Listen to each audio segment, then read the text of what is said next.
Hi, it's BB Wiley again with children's book. Today, my book is going to be based off of Hellen Keller, and the title of the book is Hellen Keller's Best Friend, Belle, written by Holly M. Berry and illustrated by Jennifer Themis, and that's what it looks like.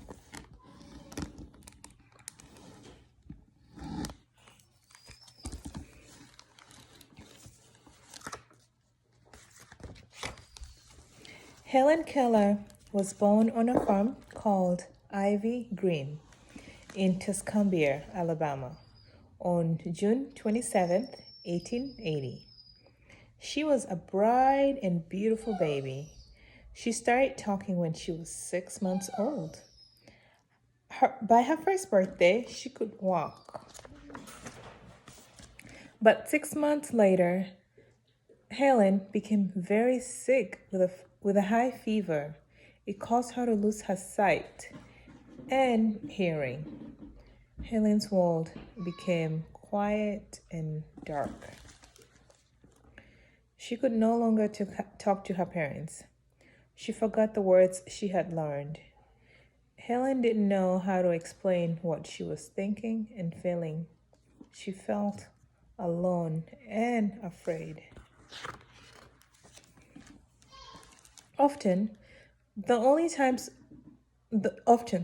ones who could comfort Helen were her dogs. They were patient, gentle, and affectionate. It didn't matter that she couldn't see, hear, or talk to them. Whenever she reached out to touch them, they were always close beside her. Helen's dog became her devoted companions. When Helen was 6 years old, she had an old setter named Belle. Helen followed her everywhere. Belle was beside Helen on the most important day of her life.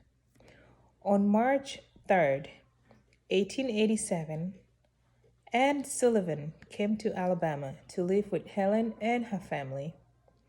Anne was a teacher from the Perkins School for the Blind. She came to help Helen and open up a whole new world for her. A whole new world. Sorry. Anne taught Helen how to communicate by using fingerspelling in the palm of her hand. At first, Helen did not understand the meaning of the words. Anne gave Helen a doll and spelled D-O-L-L. She gave her a hat and spelled H-A-T.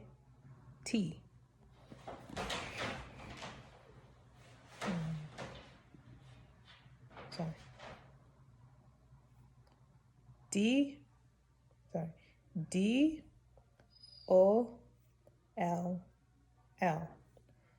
And yeah. Which is H-A-T.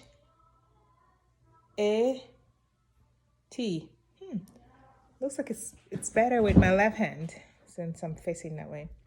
Anyways, Helen thought it was a game. One day, Anne held Helen's hand under the water flowing from a pump. She spelled water. W-A-T-E-R.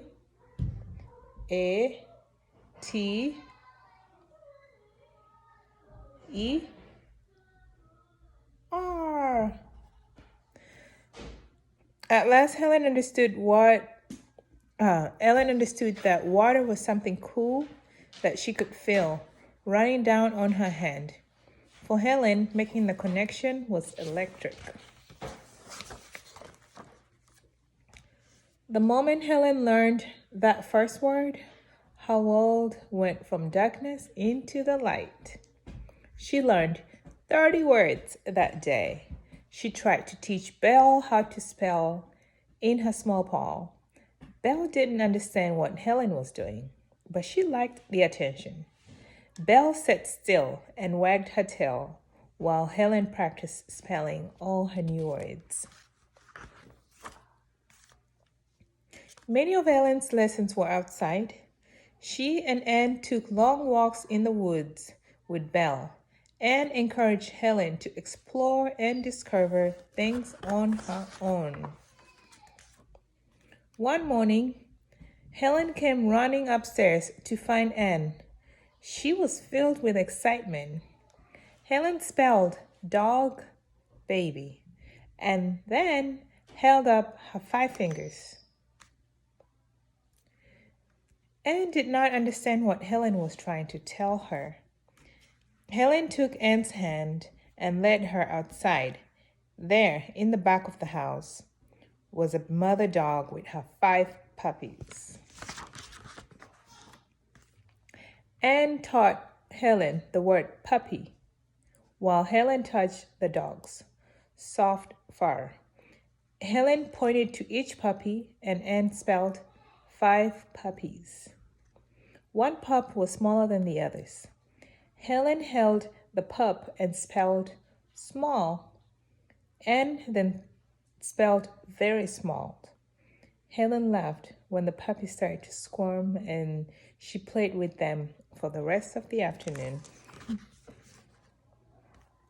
Once Helen knew thousands of words, Anne taught her how to use Braille, a form of writing for the blind. Braille uses patterns of raised dots that represent numbers and letters in the alphabet. Helen learned to read by filling the words with her fingertips. And that's what Braille looks like.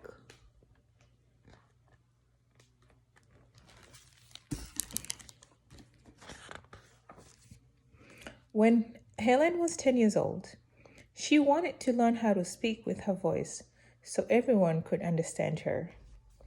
Anne took Helen to Boston in the spring of 1890 to meet Miss Sarah Fuller. She was the principal at Horace Mann School for the Deaf. Miss Fuller tried to teach Helen to speak using her voice. Helen would lightly feel Miss Fuller's mouth when she spoke. Then Helen tried to repeat the words. It was hard for Helen because she couldn't hear the sounds or see her teacher's mouth. After many hours of practicing, Helen said her first sentence. "It is warm." When Anne and Helen came home, they were greeted by her mother, father, and little sister Mildred. Helen called out to her dog, "Come, Belle!" Belle came running to Helen and licked her hand. In that moment, Helen was filled with joy. Now Belle could understand her too. The end.